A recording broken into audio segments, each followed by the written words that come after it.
Good morning and welcome to Mission Control Houston and the International Space Station update. On board the International Space Station, the Expedition 30 crew has been awake since midnight Central Time, and they are now more than halfway through their day.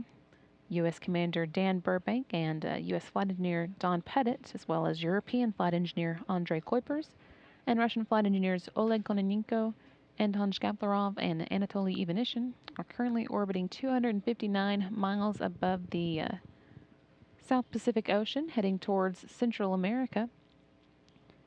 Burbank, Shkaplerov, and Ivanishin launched to the station in their Russian Soyuz TMA-22 vehicle on November 13th and docked to the space station on November 15th.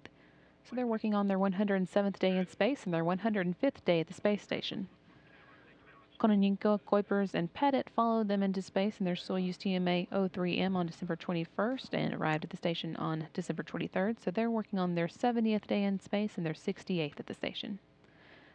Both halves of the crew still have a good time left in their stay. Burbank, Shkaplerov, and Ivanishin are scheduled to leave in April, and the others won't be coming home until July.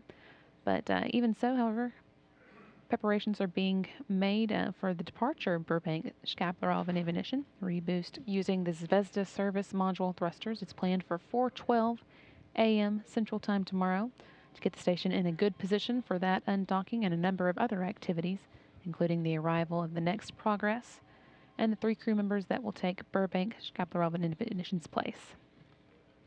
In space today, the work is focusing on maintenance and experiments.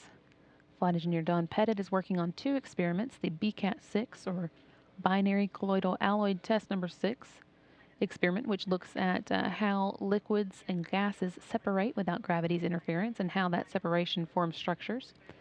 And he's working also with the Capillary Flow Experiment 2, which studies how gravity affects the movement of liquids in space. Commander Dan Burbank, meanwhile, is focused today on an upgrade of some of the station's computers. That upgrade involves the installation of several new processors called Enhanced Processor and Integrated Communications, or EPIC version. You can see some of what he's working on here.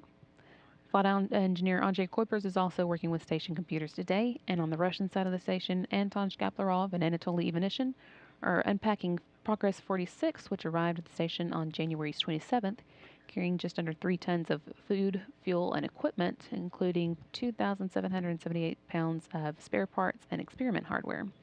That's what's going on in space today, and this is Mission Control Houston.